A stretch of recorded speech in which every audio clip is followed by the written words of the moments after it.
I want to start today with a reading from Matthew.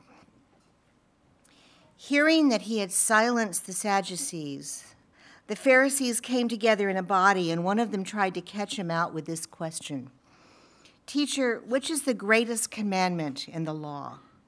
He answered, "Love the Lord your God with all your heart, with all your soul, and with all your mind. That is the greatest, the first commandment. The second is like it. Love your neighbor as yourself. Everything in the law and the prophets hangs on these two commandments." The word of the Lord. I have, through my 30 years at Wheaton, appreciated the opportunity I've had to speak several times in chapel, but never in grad chapel, so thank you for this invitation to speak in grad chapel. This occasion this morning is different from all the rest because today I come not as a professor, but as an academic dean, which I've been since December of 2001. What this means practically is that for most of you, probably for all of you, I am a complete stranger. The last class I taught was in the spring of 2003, and no students from that creative writing class still lurk the hallways of BGC. Let me tell you something. I miss you. I miss teaching. I miss those wonderful office hours and lunch times, those conversations that I had with so many students over so many years. I miss the energy you bring to class and the opportunity to stand next to students and their growing excitement about the learning, the best that learning has to offer us. I was an English professor. I miss teaching the brothers Karamazov and King Lear and the stories of Flannery O'Connor. Most of all, though, I miss learning from students. There was rarely a class that passed that I didn't learn something new, take something new home with me, some new insight about a line of poetry or a way into a piece of literature or a startling image or an amazing metaphor that was just about perfect in one of their poems. But the fact that I miss teaching is not an indication that I have made a mistake in sliding over into an administrative role.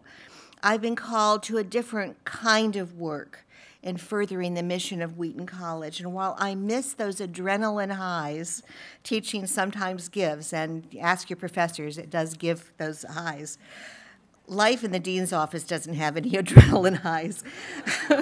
But it is still challenging and fulfilling. When I was invited to speak in grad chapel, and I remembered that this year we are emphasizing the importance of our grad school as community, I realized that the perfect topic for such an emphasis was friendship, and then I realized you already have that theme going, so it seemed just about perfect.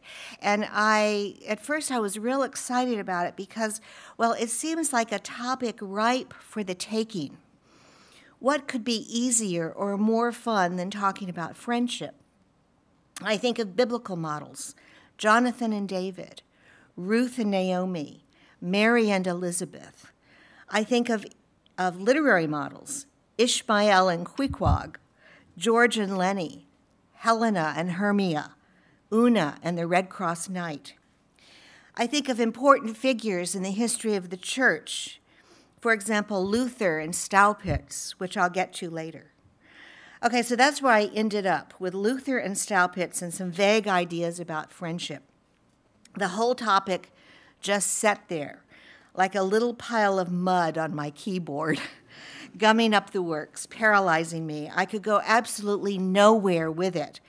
What in the world did I have to say about friendship that could be helpful and also avoid the saccharine, sentimental, or trite? And then I began to question myself. This inability to deal with friendship, what kind of a sign was this? Were there heavy psychological reasons that I, who am capable of writing a poem on a praying mantis, could not come up with anything at all to say about friendship? I considered my background. My father was an officer in the Air Force, and I grew up in various locations in the States and all over the world. In fact, my family moved so often that it was rare to be in any school longer than a year. I was in 16 schools in 12 years. And only once, for my sophomore and junior years of high school, was I in the same school for 2 whole years, and that was in Madrid, Spain. What this kind of life does to a person, well, anyway, what it did to me, was make it very easy to make friends. But because I learned over time that it was very difficult to leave friends, what happened was that I began to make friends of a sort, never committing myself to them completely because, well, what was the point? I would soon leave. I learned to make friends, to keep the talk going, to grow truly fond of people, but to hold off when it came to becoming vulnerable with another person. It was all a matter of self-preservation, and this really in a child. I thought of all this as I began to consider what I would say today. Was this why I was so paralyzed in approaching this topic? Well, actually, I began to realize that it was more than just my problem. It is a sign of a much bigger problem of our time. As C.S. Lewis says in his marvelous book, The Four Loves, we do not celebrate friendship anymore. Remember my list of literary friendships? Only one of them, George and Lenny, is from a modern piece of literature, and that's from Steinbeck's Mice and Men. Lewis notes that not since Tennyson published his long poem In Memoriam in 1850, has literature celebrated friendship. The poem is in memory of Tennyson's friend Arthur Hallam, who was engaged to marry Tennyson's sister Emily when he died suddenly of a stroke at the age of 22. And Lewis is right. We write about familial love, romantic love. We even write about the affection we have for our pets. Here I have to make an aside to mention that my friends who ask me often, who know me best, ask me often how my bad little dogs are doing. My bad little dogs whom I've named Martin Luther and Katerina von Bora after Luther's wife.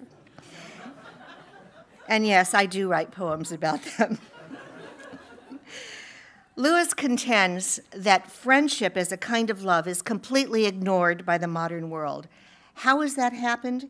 It has happened because in the transient, rushed world we live in, we have concluded, and there is some justification for this, that friendship is unnecessary.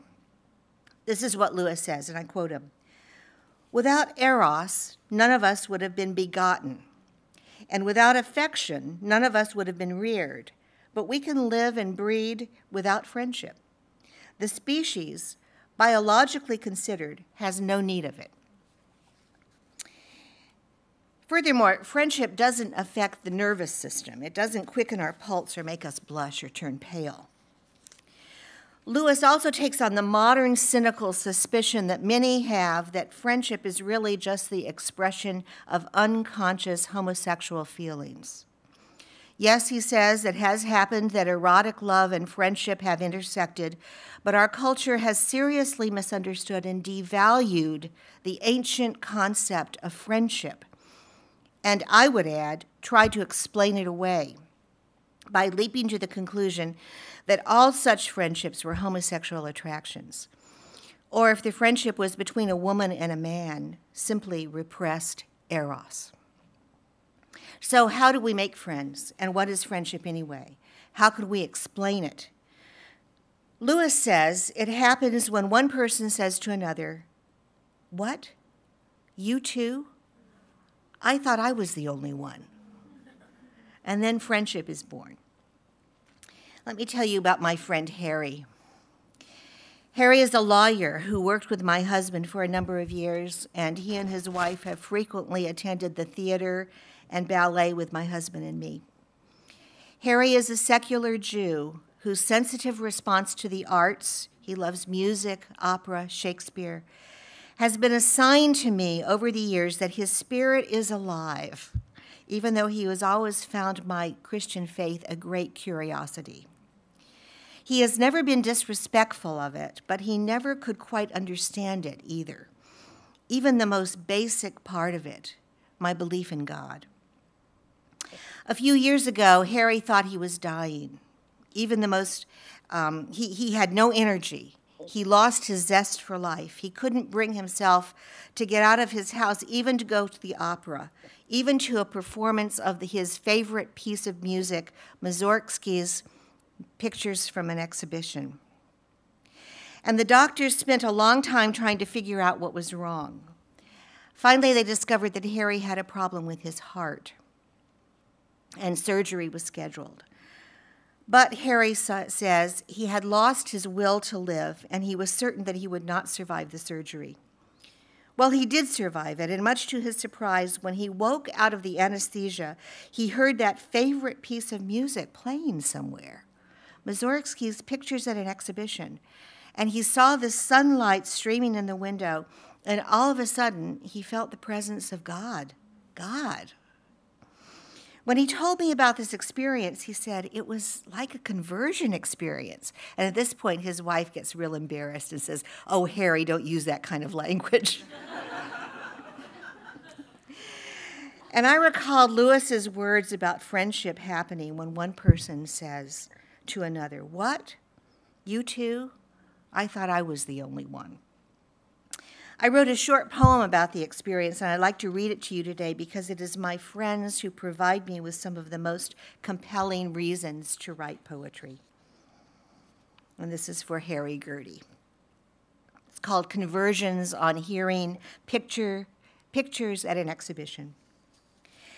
After the light mute as dust and flat, after the colors crisp, disappearing entirely, after the smother of warmed and re-warmed air, the panic for breath, after the thickening fatigue of arms, legs, seeping to each finger's web and each root of hair, after all this, and after the surgeon carves your vessels like clay, after he holds the heft of your heart in his delicate fingers, the needles stitch his finest embroidery, you awaken to sunlight, making its bright tracks through slit blinds, and somewhere the bassoons and oboes of Mussorgsky, the glockenspiel and flute, the complexity of lines with the movement of light, the sunlight both steady and moving with shadows, and you are certain God has flared out, like the sheen of lacquer on a silk-wrapped box, like the sweep and arc of wing, like the glisten on a wind-stirred pond. It was with this experience that my relationship with Harry Gertie changed. Where once he was part of the same club I belonged to, and I'm speaking metaphorically here, referring to the mutual enjoyment of art, where once I felt affection for him, now he has become a friend because we share an insight, a perspective, a point of view that not everyone else in our club understands. Has he become a Christian? No.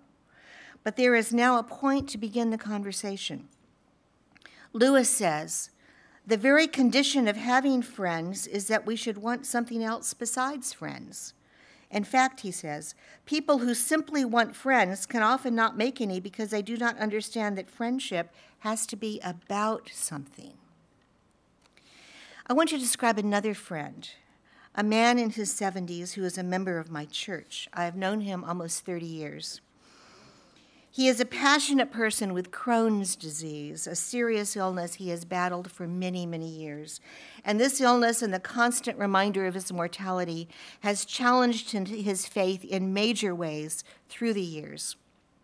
He is a man who believes with all of his heart, but whose physical condition also leads him to moments of depression and times when he doubts with all of his heart. He is also a man with whom I've had strong, sometimes heated disagreements. He takes stances on most political and social issues that are very different from my own, and we have through the years been on opposite sides of the table on many issues. But what we have in common is our love for our Lord and our conviction that while we may duke it out in the seminar room, I don't actually really duke it out with anybody, but use it, in the seminar room of our church, we end up united in Christ as we stand around the communion table, and that is what our friendship is about. This is called On His 70th Birthday. On the morning of your 70th birthday, you say you feel that sick tug of mortality, the reminder that your roots are spring thin in this damp earth, the reminder that green shoots must break seed shells in this stiff push toward light, the path dank and unfamiliar. Your complaint, the road veers off into deep water. The pine-needled path gives way to tangled brush, and the stilled pond greens over. The pattern, you say, is simple, clear, unsettling. To know the beyond, sure and absolute, its line clean as right angles, is this what you seek or what you fear? For you today, it is enough to say, the delicacy of this flesh, finely grained, the proud press of this thumb's print, the exuberance of this bald sheen, the joy of the steady tread of this heel and toe on pavement, and the reminder that when the pastor lifts and breaks the wafer, he also says, "Come, for all is now ready." This is true friendship, but so often we just fail to make contact. I recently read a poem that begins with the author telling about hearing her mother say to an old friend, "I would know your bones in a graveyard." And the poet goes on to express her deep desire to hear those same words said to her by a friend, any friend. But she also says that it is so hard to be known at the blood and bone level. She says that people ask, "How are you?" but they don't really want to know how you are. And so here we are. What are we to do, especially if we are told to love our neighbors as ourselves and we find it so difficult to make connections with those neighbors? We need, I believe, to listen to Lewis's cautionary words. I want to end today by talking about one more friendship, that between Martin Luther and Johann Staupitz. Remember that Luther was a young monk tortured by doubt, tortured by the fact that he could not seem to confess his sins often enough or long enough. He kept finding more and more to confess. His confessor was Johann Staupitz, who at one exasperated moment, perhaps even after one of Luther's famous 6-hour confessions, said to Luther, "Look here, if you expect Christ to forgive you, come in with something to forgive. Patricide, blasphemy, adultery, instead of all these peccadillos." It was Staupitz who first, Luther says, caused the light of the gospel to shine in the darkness of my heart. He directed him from his sins to the merits of Christ, from the law to the cross, from works to faith. He taught him that true repentance consists not of fast and vigils and self-flagellation, but rather in a change of heart that comes about only through the love of Christ. In a very real sense, Staupitz was setting Luther in a direction that would lead him to become the great reformer that he eventually was. Staupitz encouraged Luther to become a priest, to take the doctor of divinity, and to preach. He protected him in many of his transactions with the church, including releasing him from his vows of obedience to his monastery. But when Luther formally broke with Rome, and Rome with Luther, their friendship cooled for many years. Right before his death, Staupitz wrote to Luther and said this, "My love for you is unchanged, passing the love of women. But you seem to me to condemn many external things which do not affect justification. Why is the experience of monks a stench in your nostrils when many in it have lived holy lives? There is nothing without abuse. My dear friend, I beseech you to remember the weak. We owe much to you, Martin. You have taken us from the pigsty to the pasture of life. If only you and I could talk for an hour and open the secrets of our hearts. I hope you will have good fruit at Wittenberg. My prayers are with you." This is the portrait of a friendship that was, in Lewis's words, about something. In this case, the friendship was about God. It is a friendship that began when, in Lewis's words, once again, one person said, "What? You too? I thought I was the only one. It was a friendship of love, of vulnerability, of sacrifice, but it was also a friendship of truth-telling that could contain disagreement and eventual separation. It was a friendship that began with the love of God and ended only with the death of Staupitz. 2 days before his own death, Luther wrote, "We are, all of us, beggars." And so we are. And as beggars, we realize that we are meant to live not alone, but in relationship to others, all of whom are beggars too. You are very gifted students. Remember that your gifts and talents must connect you with others, not disconnect.